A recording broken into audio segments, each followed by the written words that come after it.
meus amigos do Brasil, tudo bem por aí? Estamos chegando com o nosso Visão Geral de hoje. Vocês já pararam para pensar que muitas empresas que fazem sucesso hoje foram criadas por pessoas com mais de 60 anos? Pois é, nunca é tarde para você fazer aquilo que realmente quer. Portanto, independente da idade, corram atrás dos seus sonhos. Hoje eu entrevisto aqui o vereador Paulo Haddad, que tem muito menos de 60 anos, mas que correu atrás dos sonhos já há algum tempo e está realizando outros agora.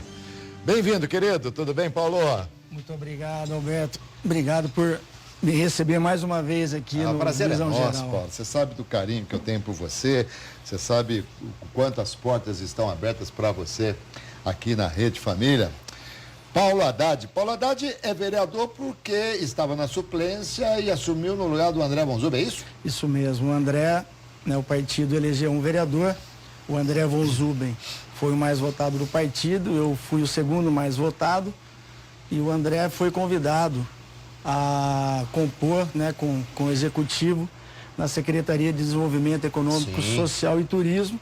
E abriu essa lacuna e eu pude assumir como vereador a partir de janeiro. Aliás, você representa ali os distritos de Souza, Joaquim Egídio e tal, não é? E eu me recordo de ter participado eu mediei um debate entre os candidatos a vereador na oportunidade, você estava lá, e você foi um destaque super especial naquela noite. E teve uma votação expressiva. Qual foi sua votação? Roberto, eu tive 3.118 votos. Foi uma votação boa. Sem dúvida. Mas é muito difícil, o pleito é muito difícil. Não é fácil, são mais de 700 candidatos para 33 vagas, que são o número de vereadores que compõem a Câmara. Então, é bem pior que um vestibular. O vestibular só depende da gente, É verdade. E na eleição nós dependemos do voto, da confiança do eleitor. Deixa eu falar um pouquinho aqui de você, o Paulo. Você é formado em medicina, é mestre e doutor, formado em medicina pela Universidade de São Francisco e odontologia pela Unicamp. Está na área da saúde há mais de 30 anos, atuando no hospital aqui da PUC em Campinas. Isso. Em 2013, você foi convidado para participar da administração dos postos Poupa Tempo de Campinas e ficou até 2016, são 3 anos, Perfeito. portanto. E agora, nas eleições de 2016, o vereador teve 3.118 votos, eu perguntei para você, mas estava marcado aqui, e alcançou a condição de suplente e tal, e acabou assumindo. Você é médico e dentista? Isso mesmo, Alberto. A minha primeira formação, a minha formação acadêmica foi dentro da odontologia. Eu me formei em 83 na Unicamp, em Piracicaba, campus de Piracicaba, e parti para a área de cirurgia e traumatologia bucomaxilofacial. Fui fazer, na ocasião, especialização na PUC. Sim. E acabei ficando. E dentro da especialidade, que é uma especialidade da odontologia, aquilo que a gente praticava, aquilo que a gente fazia, ou as cirurgias que eu fazia já eram extensão de limite, ou seja, não era da alçada do dentista, mas sim do médico, o cirurgião de cabeça e pescoço, neurologista, enfim, outras especialidades médicas. Aí eu me vi, até para estar legalmente habilitado e tecnicamente capacitado, eu me vi forçado a fazer a faculdade de medicina. Eu acho que isso deu uma oportunidade de eu ter um aprendizado muito grande. Eu acho que isso contribuiu muito para essa longevidade que eu acabei tendo dentro da Mas então cirurgia. você fez medicina, mas não fez você não fez residência? Isso é uma história interessante, porque para sair para fazer medicina, eu tive que, infelizmente, ou felizmente, mas eu acho que foi muito difícil. Eu acho que eu sacrifiquei muito a minha família na época. Tinha 3 filhos, casado com 3 filhos. Eu e a minha esposa trabalhando como dentistas, então foi muito complicado. E como o objetivo era ser um dentista diferenciado dentro daquilo que eu fazia, Eu acho que a medicina ela contribuiu para isso.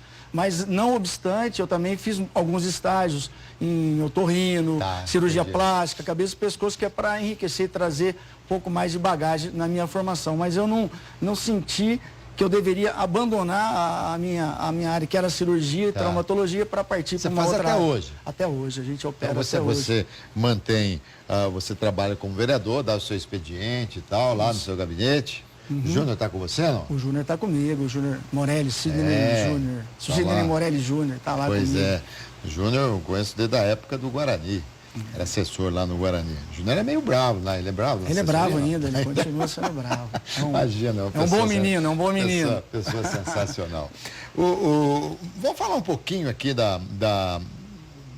do campo da medicina, porque nós estamos vivendo um momento, não sei, parece que o país está em polvorosa em relação à febre amarela, e você é abalizado nesse assunto para falar. Afinal de contas, deve-se tomar vacina ou não? Nós temos que ter alguns critérios, né? Para que a vacina, para que a gente possa tomar, ou para que a vacina seja aplicada. Por exemplo, se eu for para alguma região que nós temos aí um surto de febre amarela, tal como aconteceu, né? Alguns meses ou ano passado, aqui em Campinas. Nós temos... Mas mesmo em Campinas era meio regionalizado, né? Setorizado, isso, né? Aquela área lá nossa era também complicada, Souza, Joaquim Giz e tal. Exatamente isso que eu ia falar para você. Nós temos aí um animal que é um animal sentinela, que é o bugio. Então essa febre amarela que está ocorrendo é a febre amarela silvestre. E um indicativo de que a febre amarela nós estamos correndo um surto é quando você encontra macaco morto. Então, na nossa região... pequenininho, não é? O bugio não, era um macaco maior, não é aquele pequenininho sagui. Ele não é o... Mas o bugio, que é o maior, ele é o hospedeiro do vírus da febre amarela. Mas quem passou pro macaco? Foi um mosquito? O mosquito que picou um macaco e passou pro outro e assim... Mas é aquela história que nasceu primeiro ovo ou a galinha? Como é que nasceu a primeira febre amarela, então? No vírus infectou o macaco e aí o mosquito foi disseminando... Dentro da área de mata. Dentro do habitat deles. Do habitat natural. Então, por que hoje nós temos aí a febre amarela que acomete algumas pessoas? Porque nós, homens, estamos invadindo essa área que seria a área deles, né? Nós estamos... o limite entre aquilo que é urbano e aquilo que é rural, silvestre, hoje não existe. Mas, por exemplo, o mosquito pica o macaco e ele vem para a cidade, não? Não. O mosquito que pica o macaco e dissemina a febre amarela... Ele é um mosquito de mata, região de mata. É o Sabetes ou Haemagogos. São mosquitos silvestres. Mas e o Aedes aegypti? O Aedes aegypti, existe a preocupação de que o Aedes aegypti venha a ser, né, um vetor para disseminar. Não ainda? Ainda não é. Tomara não seja nunca, porque se for aí vai complicar mais ainda. Nós temos na história, né, uma história passada do Brasil, a febre amarela disseminada pelo Aedes, mas era o Aedes aegypti africano. Esse mosquito foi combatido, foi dizimado. Então a febre amarela, que era aquele surto urbano, ele nós não tivemos outros surtos da febre amarela urbana, mas sim alguns surtos de febre amarela que é de zona rural, silvestre. Paulo, você está vacinado? Estou vacinado. Porque você mora numa região que pode ter esse problema. Isso. Seus filhos, qual que é a minha preocupação? Eventualmente, se eu for para uma região, sei lá, eu vou fazer... vou pedalar, vou pegar minha bicicleta e vou adentrar ali naquelas trilhas da região de Joaquim Giz. Eu vou me vacinar. Vou sair no carnaval, vou ali para alguma região de Minas que está tendo um surto de febre amarela. Vou me vacinar. Agora, muito bem. Porque a vacina é perigosa? A vacina ela não é inócua, ou seja, a vacina ela pode trazer, sim, alguns efeitos colaterais. Pode matar. Inclusive a morte. Nós tivemos 2 casos de morte ali em São Paulo por conta da vacinação. A vacina é um vírus mais fraco, mas é o vírus da febre amarela. É o vírus atenuado, exatamente. Atenuado. É o vírus atenuado, mas é o vírus. Ela provoca, inclusive, a febre amarela? Pode provocar. Você tem algumas reações, você pode ter febre, dores no corpo, dor muscular, dor nas costas. Eventualmente você pode ter um quadro mais grave, icterícia, quer dizer, a pessoa fica amarela, ataca fígado, ataca o rim e eventualmente pode levar à morte. Diga para mim o que tem de verdade, né, numa expressão que eu ouvi ainda a semana passada. Esse pessoal que está tomando essa vacina vai ver que no futuro vai ter problema de fígado. O que tem de verdade nisso? Eu não acredito que isso. Não. Tá meio. A vacina é muito segura. Meio fake isso aí, então. Assim, o que pode acontecer é uma reação, que essa reação é uma reação que pode ser imediata ou mediata, ou seja, né, não médio prazo. A médio prazo, né, mas que passou isso, a pessoa está imunizada, então, cria os anticorpos contra a febre amarela. Isso que eu queria saber. A vacina vai, na maioria das vezes, ela vai provocar uma... Vamos supor que ela vai provocar a doença, mas bem levinha, que o nosso organismo cria anticorpos para combater. Então, o organismo, ele entende que tem ali algo a ser combatido. Tá.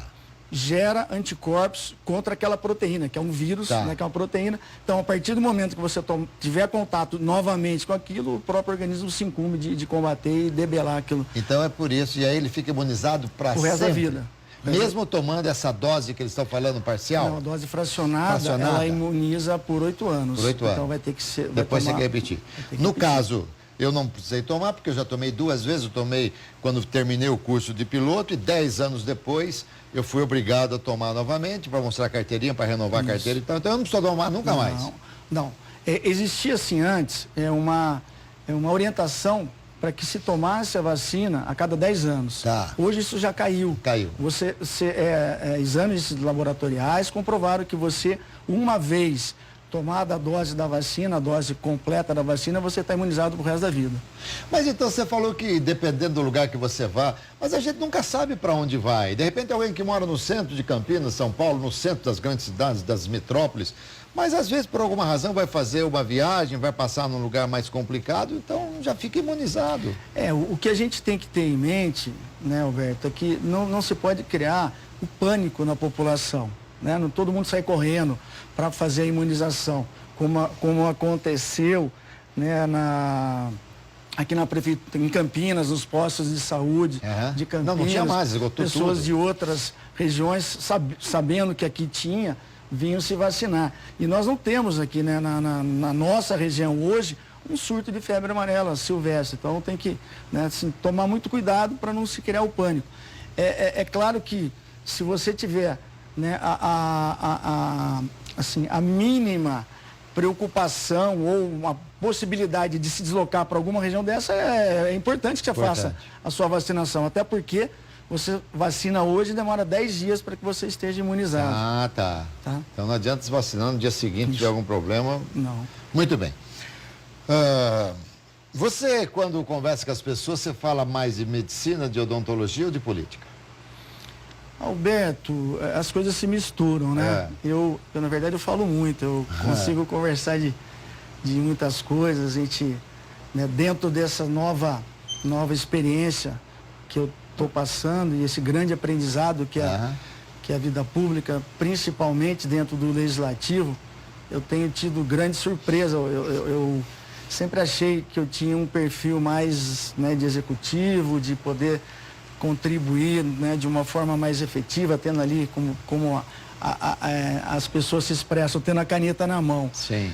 Mas a experiência dentro do legislativo ela é muito enriquecedora. Então eu procuro aprender muito, debater muito, por isso, né, que às vezes as coisas se misturam, mas eu tenho procurado aprender muito, exercer aí meu mandato com muita responsabilidade, com muita coerência, não me furto as críticas, eu estou sempre aceito-as, né, desde que sejam construtivas. E a medicina e a odontologia, como eu procuro dizer que eu sou um dentista que tem muito orgulho de ser dentista e honro a odontologia, como também honro a medicina, elas também fazem parte do cotidiano, porque a gente, né, hoje eu estou vereador, eu não sei o dia de amanhã, então eu não posso abrir mão daquilo que me trouxe até aqui, que foi o meu lado profissional. Então as coisas se misturam um pouco. Mas o povo tem mais curiosidade no quê? Na medicina, na odontologia ou na política?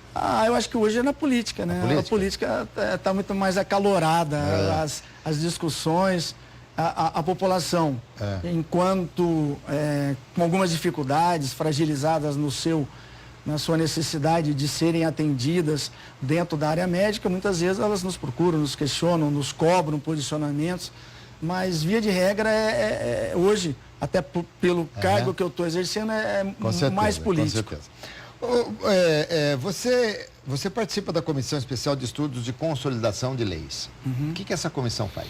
Essa é uma comissão que, na verdade, eu sou o presidente dessa comissão. Ela foi criada para que a gente possa fazer o quê? Aplicação e consolidação das leis. Hoje nós temos, em Campinas, mais de 15.500 leis. Né? Algumas são nomes de rua, nomes de praça, outras são leis, por exemplo, lei que fala do matadouro de Campinas. Não temos mais matadouro em Campinas, né? Faz muito tempo que a gente muita lei em desuso. Isso, exatamente. Então, qual que é a nossa função dentro dessa comissão? É organizar essas leis, consolidá-las. Existem leis que são muito similares, que versam, falam sobre o mesmo assunto. O mesmo assunto.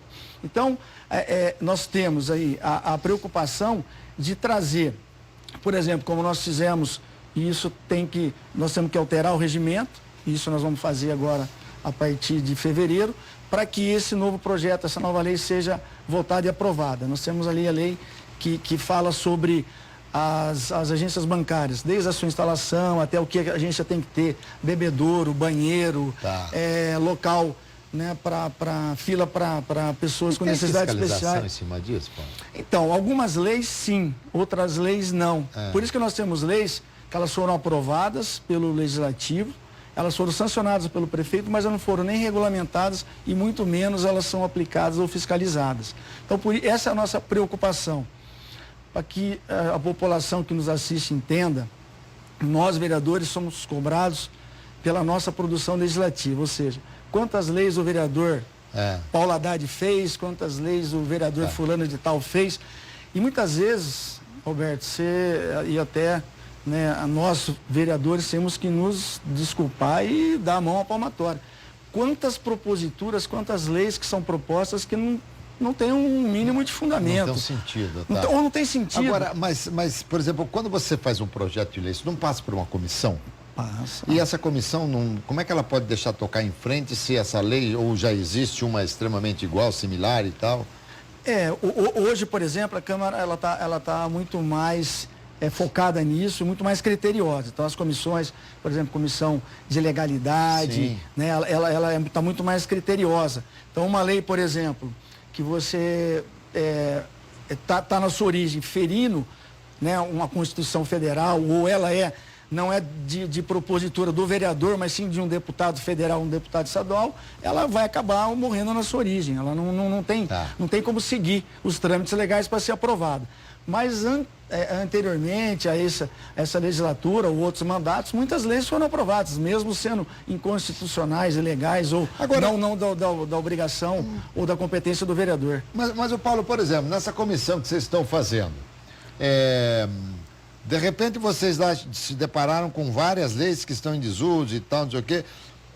Simplesmente é uma canetada para tirar a lei? Não, assim, esse processo de consolidação nós temos que ter.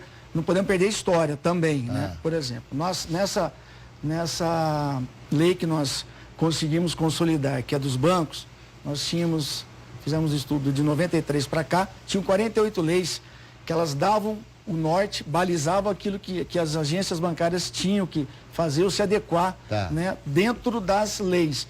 Existem leis que têm artigos muito próximos, ou similares ou iguais. Sim, e aí o que se faz? Aí você junta tudo numa única lei, né, que consolida tudo numa única lei, e essa lei é que vai determinar aquilo que as agências bancárias que vão se instalar, ou as agências que estão instaladas, elas têm que seguir. E para você não ferir o ego das pessoas que criaram essa lei, tem, por exemplo, o vereador 1 fez uma lei, o vereador 2 fez outra lei, muito parecida tal, e no fim acabou se juntando e tornou-se uma lei só. De autoria de quem? Do 1, do 2 ou dos dois? É uma de cada uma, né? É uma de cada um. Mas faz parte da história, ela vai continuar lá como, né, dentro do arquivo, toda vez que você procurar por uma lei de propositura de algum vereador, ela não vai se perder, ela vai estar lá. Muito bem. Dá licença um pouquinho. Já falamos um pouquinho sobre a febre amarela. Estamos falando um pouquinho sobre as leis, né? Porque, afinal de contas, você preside a Comissão Especial de Estudos, de consolidação das leis. Hoje as comissões, você disse, estão mais rigorosas, né? Por exemplo, hoje não deixa passar uma lei que já existe. Não. Se já tiver similaridade ou coisa similaridade que... também não. Não. Agora, não deveria ser eu também não sei se deveria ser, porque são mais de 15 mil leis, né? O vereador não sabe tudo isso e ele propõe. Essas leis estão todas dispostas em algum site, alguma coisa assim?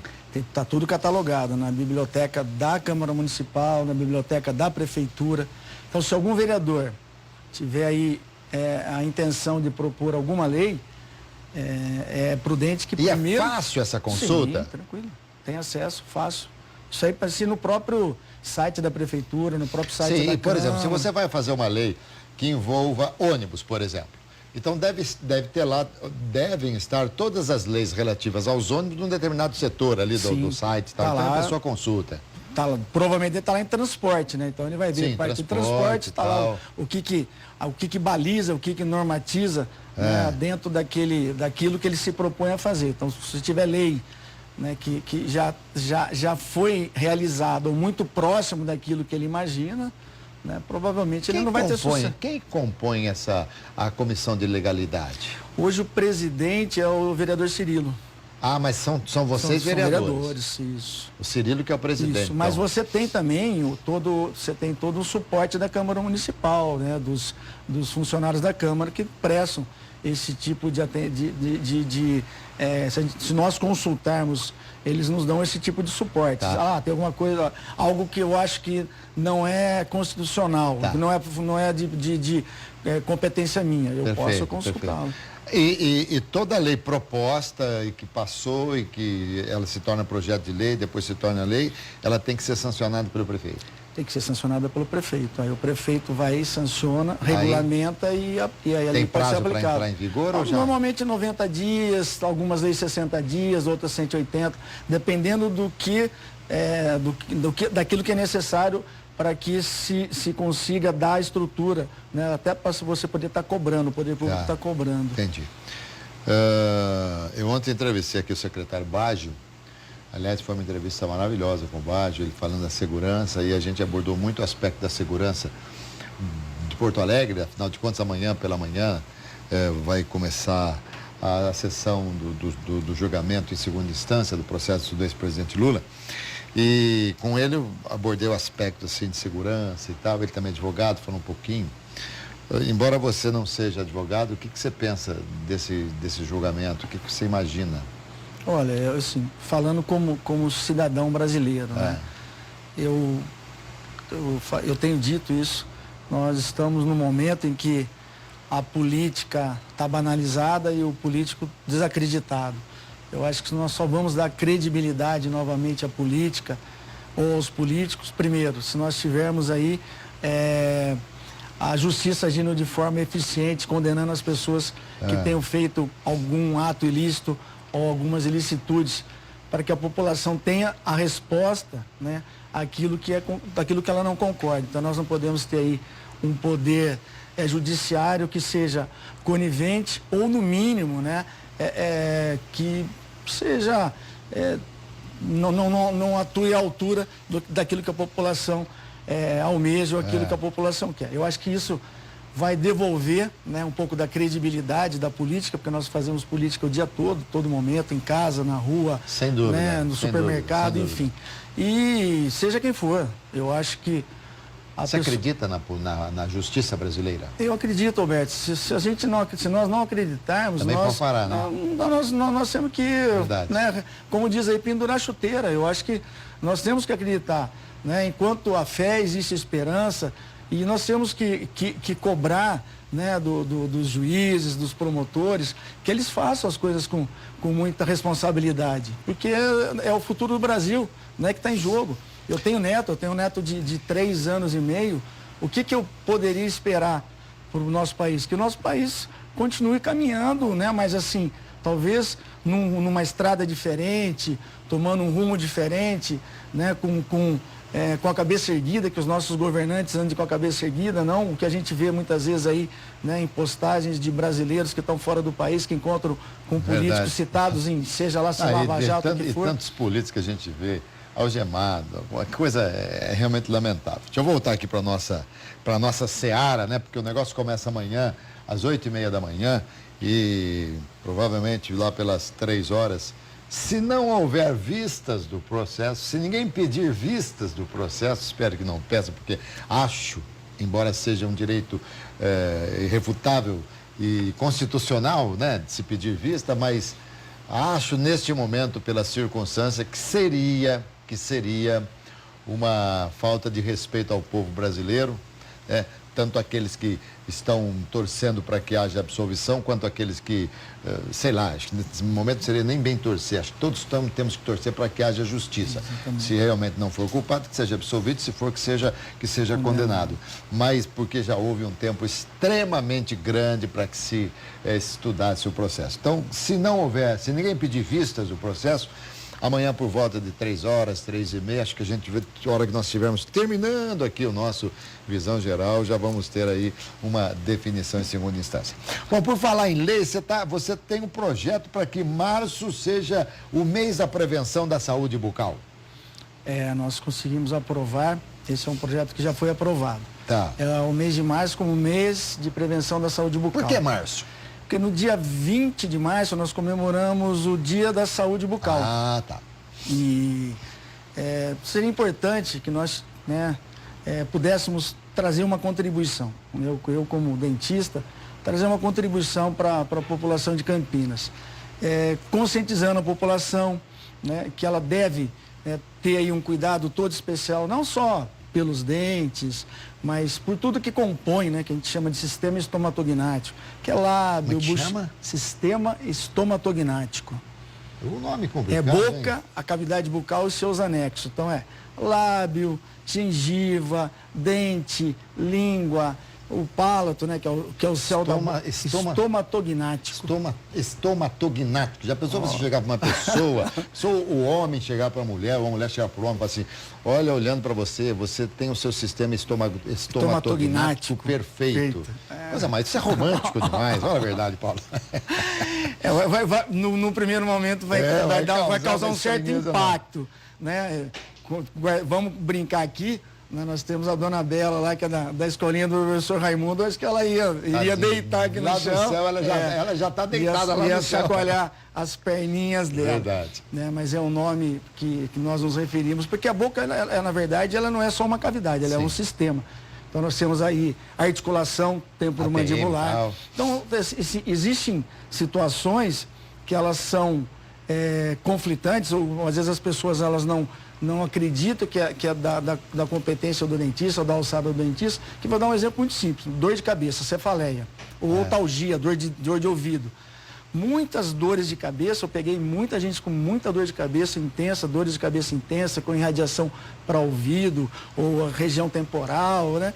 E que a pessoa, assim, estava alucinada e achava que tinha um tumor na cabeça. Então foi fazer ressonância magnética, ou na época não tinha ressonância, tomografia computadorizada, e o problema não tinha nada neurológico.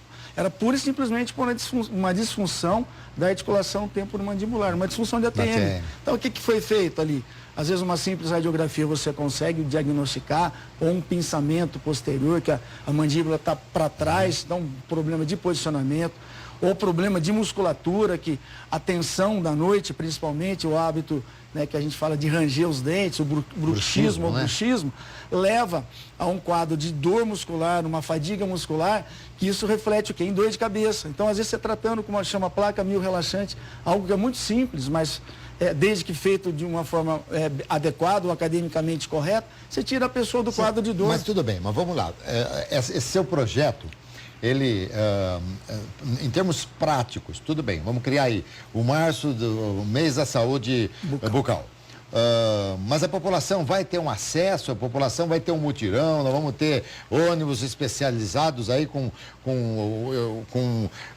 consultório odontológico atendendo a população. Isso, como é que é? A ideia é essa, nós já estamos nos preparando, já contactamos aí algumas entidades de classe, faculdades, para que leve, né? Acadêmicos ou profissionais. Para a periferia. Para a periferia, para o centro da cidade, para as praças, né? Gratuitamente, dando noções de escovação, né? De higiene bucal, dentro da Câmara Municipal, palestras sobre, né, a higiene bucal, conservação dos dentes. Cara, isso é sensacional, você já conseguiu isso? O que está faltando? Eu, por muitos anos, eu ministrei palestras em escolas, em entidades, né? Então, inclusive tem uma passagem bacana, que quando a gente fala, para que servem os dentes, né? Eu falo, o dente serve para você comer, mastigar, então a digestão dos alimentos começa na mastigação. Então, se você tiver dente para mastigar, você vai ter a primeira fase da digestão, que é a mastigação, triturar os alimentos e o bolo alimentar, né? Você vai engolir. Provavelmente você não vai ter problema de estômago, de engolir alimentos, né, de um tamanho, ou sem eles estarem devidamente mastigados e triturados. Então o dente serve para mastigar, serve para falar. Poderia eu ter falha de um dente ou outro aqui, está soprando. Fala esquisita, né? Isso, né? Também pela estética, então o dente é o nosso cartão de visita, então é importante que a gente tenha os dentes perfeitos. E aí uma criancinha falou para mim, tio, o dente serve para namorar também, né? Eu falei, serve, se você tiver dentes bonitos, com certeza você vai ter uma namorada bonita. Mas não, é a importância, né? Dente ou você sorri bonito ou você sorri assim, né?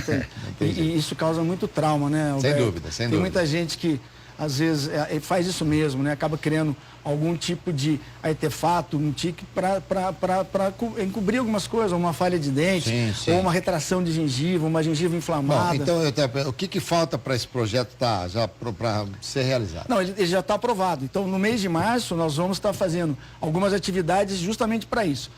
Por exemplo, temos aí também problema de câncer de boca, conscientizar a população que o uso excessivo de tabaco, do álcool, potencializa o câncer de boca. O diagnóstico precoce ainda é a melhor forma de você combater e ter um prognóstico melhor, ou seja, a cura da doença ou algo que não seja tão mutilante. A manutenção dos dentes na boca ou a escovação, a perfeita escovação, ela faz com que você tenha, a médio e longo prazo, um menor gasto, um dispendiar, né, dinheiro para estar corrigindo falhas de dente. Hoje, um dente que você perde já causa um problema grande. Dentes de leite ou dentes de cidro, a criança, existia todo um conceito de que o dente de leite não serve para nada, e não é isso, né? Ele serve de guia de erupção dos outros dentes. Dá licença um pouquinho aqui, senão se eu não cortar você não para, né, Paulo? Você vai em frente, né, Paulo? Dá licença um pouquinho que a gente volta já. Paulo, você está com um projeto aí também. Quem fizer a doação da medula óssea também vai ter algumas vantagens, uma delas é não pagar concurso público, inscrição. Isso é um projeto que está tramitando na casa, que a gente propõe a isenção, né, na inscrição de concursos públicos para doadores de medula óssea. Então, aquele que está registrado no REDOME, que é o Registro Nacional de Doadores de Medula Óssea, eles têm isenção quando da inscrição no concurso.